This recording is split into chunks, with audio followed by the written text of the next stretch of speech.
RBI licence పొందిన SBI bank వాళ్ళు magnet credit card అన్నది కొత్తగా ఇంట్రడ్యూస్ చేశారు.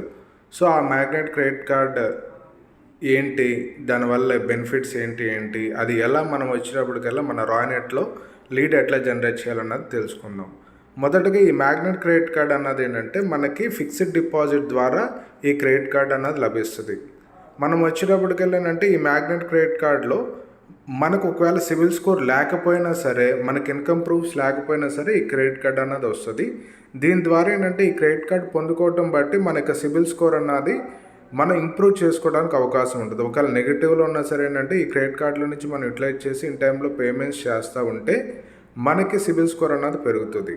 ఈ మ్యాగ్నెట్ క్రెడిట్ కార్డులో ఏంటంటే మనము ఇనీషియల్గా ఒక 5,000 రూపాయలు మనము ఫిక్స్డ్ డిపాజిట్ చేస్తే మనకు వచ్చినప్పటికల్లా ఏంటంటే దాంట్లో 90% వరకు మనకు క్రెడిట్ లిమిట్ వస్తుంది.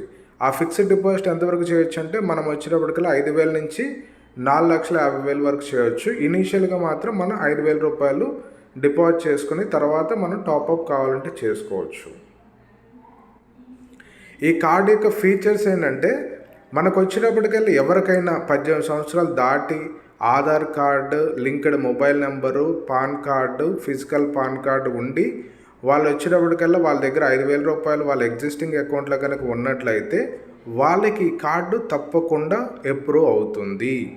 సిబిల్ స్కోర్ లేకపోయినా వాళ్ళ ఫిజికల్ డాక్యుమెంట్స్ ఏమి సబ్మిట్ చేయాల్సిన అవసరం ఏమి లేదు. ఏమి లేకపోయినా సరే ఏంటంటే ఈ కార్డు గ్యారంటీగా వస్తుంది. సో లైఫ్ టైం అన్నది ఈ కార్డు ఫ్రీ ఆఫ్ కాస్ట్లో ఉంటుంది, ఎటువంటి ఛార్జెస్ ఉండవు. అప్ టు 1% క్యాష్ బ్యాక్ కూడా మనకు కొన్ని లావాదేవీల మీద కొన్ని షాపింగ్ మాల్స్లో 1% వరకు క్యాష్ బ్యాక్ వచ్చే అవకాశం కూడా ఉంటుంది. నెక్స్ట్ థింగ్ వచ్చేటప్పటికి ఎటువంటి జాయినింగ్ ఫీజ్ ఏమీ దీంట్లో లేదు. దీనివల్ల ఈ కార్డు మనము తీసుకోవడం బట్టి ఏంటంటే ఒకవేళ ఎవరికైతే సిబిల్ స్కోర్ సరిగ్గా ఉండదో వాళ్ళ సిబిల్ స్కోర్ ఇంప్రూవ్ చేసుకోవచ్చు. సిబిల్ స్కోర్ లేని వాళ్ళకి క్రెడిట్ కార్డ్స్ కానీ రావు.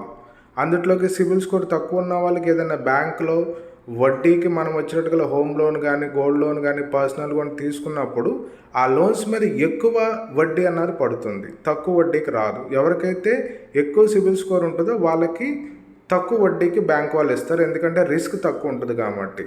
సో ఈ కార్డు తీసుకోవడం బట్టి ఏంటంటే మనకి సిబిల్ స్కోర్ లేకుండానే ఈ కార్డు ఇస్తున్నాం కాబట్టి ఈ కార్డులో మనం ఎప్పటికప్పుడు పర్చేజ్ చేసి మళ్ళీ మనం వచ్చినప్పటికల్లా పేమెంట్లు ఇన్ టైంలో మనం కట్టుకుంటూ ఉంటే మనకి సిబిల్ స్కోర్ అన్నది ఇంప్రూవ్ అవుతుంది.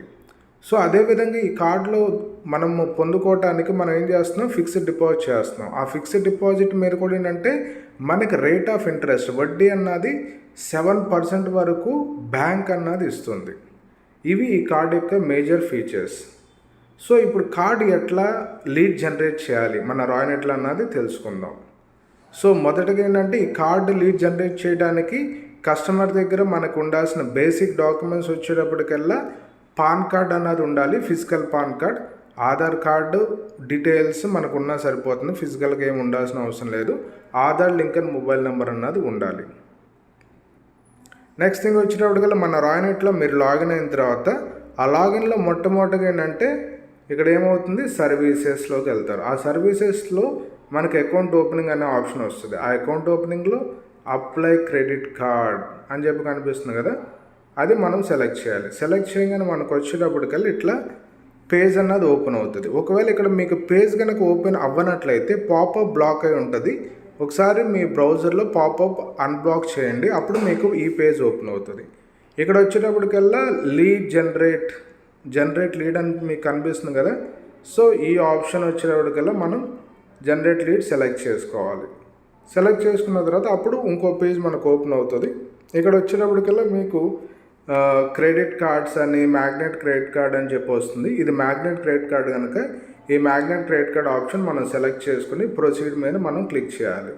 క్లిక్ చేసినప్పుడు అప్పుడు మనకు వచ్చేటప్పటికల్లా ఇంకో పేజ్ ఓపెన్ అవుతుంది. సో ఇక్కడ వచ్చేటప్పటికల్లా పేజ్లో ఏంటంటే కింద మ్యాగ్నెట్ అనే ఆప్షన్ మనం సెలెక్ట్ చేసుకుని స్టార్ట్ సెల్లింగ్ అన్న ఆప్షన్ మనం క్లిక్ చేయాలి. క్లిక్ చేసినప్పుడు మనకు వచ్చేటప్పటికల్లా ఇట్లా కార్డుకి సంబంధించిన బ్రాడ్ బెనిఫిట్స్, అప్లికేషన్ ప్రాసెస్ ఇవన్నీ కనిపిస్తాయి. కింద వచ్చేటప్పటికల్లా మనకి సెల్ నౌ అని చెప్పి వస్తుంది. ఆ సెల్ నౌ మనం క్లిక్ చేయాలి. క్లిక్ చేసినప్పుడు మనకు వచ్చేటప్పటికల్లా ఏంటంటే ఇట్లా డీటెయిల్స్ అన్నది కనిపిస్తుంది. కింద కంటిన్యూ అని క్లిక్ చేస్తాం. కంటిన్యూ క్లిక్ చేసిన తర్వాత మనకు వచ్చేటప్పటికల్లా ఇక్కడ వాళ్ళకి ఎవరైతే కస్టమర్ ఉంటారో వాళ్ళకి వాట్సాప్ కానీ వాళ్ళకి కాపీ లింక్ కానీ మనం క్లిక్ చేయాల్సి ఉంటుంది. క్లిక్ చేసి మనం ఆ లింక్ అన్నది వాళ్ళకి షేర్ చేయవచ్చు. ఆ షేర్ చేసినప్పుడు నెక్స్ట్ థింగ్ ఇక్కడ వచ్చేటప్పటికల్లా వాళ్ళ పేరు ఎవరైతే లీడ్ మనం ఎంటర్ చేస్తున్నామో, ఉదాహరణకి మీ ఫ్రెండ్ అనుకోండి, లేకపోతే మీ బ్రదర్ అనుకోండి, వాళ్ళ పేరు వాళ్ళ ఫోన్ నెంబరు అక్కడ ఎంటర్ చేసి కంటిన్యూ క్లిక్ చేయాలి. కంటిన్యూ క్లిక్ చేసిన తర్వాత వాళ్ళకి వచ్చేటప్పటికల్లా ఏంటంటే ఒక లింక్ అనేది జనరేట్ అవుతుంది. మీ యొక్క రెఫరల్ కోడ్తో ఒక లింక్ జనరేట్ అవుతుంది. సో ఆ లింక్ జనరేట్ అయినప్పుడు ఆ లింక్ అన్నది వాళ్ళకి పంపించినప్పుడు వాళ్ళు వచ్చేటప్పటికల్లా ఏం చేయాలంటే ఆ లింక్లో వాళ్ళు యూజ్ చేసుకుని ప్లేస్టోర్లో నుంచి యాప్ డౌన్లోడ్ చేసుకోవాలి. మ్యాగ్నెట్ క్రెడిట్ కార్డ్ యాప్ డైరెక్ట్గా వాళ్ళ యాప్ డౌన్లోడ్ చేసుకుంటే మీకు వచ్చేటప్పటికల్లా కమిషన్ రాదు. సో వాళ్ళన్నది యాప్ అన్నది డౌన్లోడ్ చేసుకోవాలి.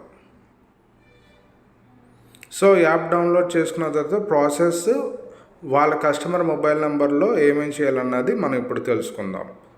సో వాళ్ళు వచ్చేటప్పటికల్లా PAN card, Aadhaar card, linked mobile number అవన్నీ కూడా వాళ్ళు అందుబాటులో పెట్టుకోవాలి. సో ఈ విధంగా వచ్చేటప్పటికల్లా తర్వాత సైన్ అప్ ఆప్షన్ వస్తుంది. ఆ సైన్ అప్లో వచ్చేటప్పటికల్లా సైన్ అప్లో వాళ్ళ యొక్క పేరు ఆధార్లో ఏ విధంగా అయితే ఉందో ఆ విధంగా వాళ్ళ యొక్క ఫస్ట్ నేము, లాస్ట్ నేము, మొబైల్ నెంబరు, ఈమెయిల్ ఐడి ఇవ్వాలి. ఈమెయిల్ ఐడి ఇచ్చిన తర్వాత మొబైల్ నెంబర్ అడుగుతుంది. ఆ మొబైల్ నెంబర్ ఎంటర్ చేసి ఓటీపీ వస్తుంది. ఓటీపీ ఎంటర్ చేసిన తర్వాత గెట్ మై కార్డ్ మీద మనం క్లిక్ చేయాలి. సో గెట్ మై కార్డ్ మీద మనం క్లిక్ చేసిన తర్వాత వాళ్ళది ప్లాన్ ఏ ప్లాన్లో కావాలి అన్నది అక్కడ అడుగుతుంది. ఎలో పర్మిషన్ దగ్గర ఎలో ఇవ్వండి. తర్వాత వాళ్ళ ఇనీషియల్ డిపాజిట్ 5,000, 10,000, 15,000 అని చెప్పి ఉంది. సో మనకి ఎంత అమౌంట్ అయితే ఆ అమౌంట్ మనం సెలెక్ట్ చేసుకుని అక్కడ అగ్రీ అండ్ కంటిన్యూ మీద క్లిక్ చేయాలి. తర్వాత వాళ్ళ యొక్క బేసిక్ డీటెయిల్స్ ఏవైతే వాళ్ళ పాన్ నెంబర్ కానీ, వాళ్ళ యొక్క డేట్ ఆఫ్ బర్త్, వాళ్ళ మదర్ నేమ్, ఈమెయిల్ అడ్రస్, వాళ్ళ మ్యారిటల్ స్టేటస్ ఇవన్నీ ఇచ్చి వెరిఫై అన్నది క్లిక్ చేయాలి. వెరిఫై తర్వాత వాళ్ళ యొక్క ఈమెయిల్ ఐడికి ఓటీపీ వస్తుంది. ఓటీపీ ఎంటర్ చేసి అవన్నీ కూడా టిక్ చేసి వెరిఫై ఆధార్ మీద క్లిక్ చేయాలి. అప్పుడు ఆధార్ నెంబర్కి ఓటీపీ వస్తుంది. ఆ ఓటీపీ ఎంటర్ చేస్తే వెరిఫై అవుతుంది.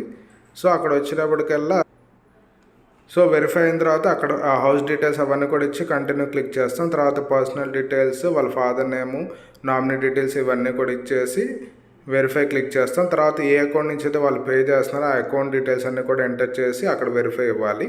తర్వాత అక్కడ వచ్చేటప్పటికల్లా జీపేనా, ఫోన్పేనా ఏంటి అన్నది ఉంటుంది.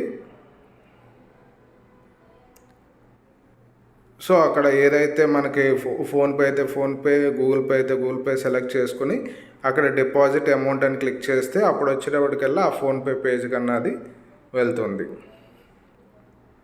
వెళ్ళిన తర్వాత స్టార్ట్ VKYC అని ఉంటుంది. ఆ స్టార్ట్ VKYC మనం క్లిక్ చేసే ముందు పాన్ కార్డు ఆ డీటెయిల్స్ అన్నీ కూడా మనం పెట్టుకోవాలి. ఆ వీడియో వెరిఫికేషన్ అయిపోయిన తర్వాత మనకి కార్డ్ డీటెయిల్స్ అన్నీ కూడా మనం పర్సనలైజ్ చేసుకుని ఆ యొక్క డీటెయిల్స్ అన్నీ కూడా కన్ఫర్మ్ చేసి మనం వచ్చేటప్పటికల్లా ఎనేబుల్ ఆన్లైన్ ట్రాన్సాక్షన్స్ ఇవన్నీ కూడా ఇచ్చేసుకుని మనం ట్రాన్సాక్షన్ అన్నది ఇన్స్టెంట్గా స్టార్ట్ చేసుకోవచ్చు.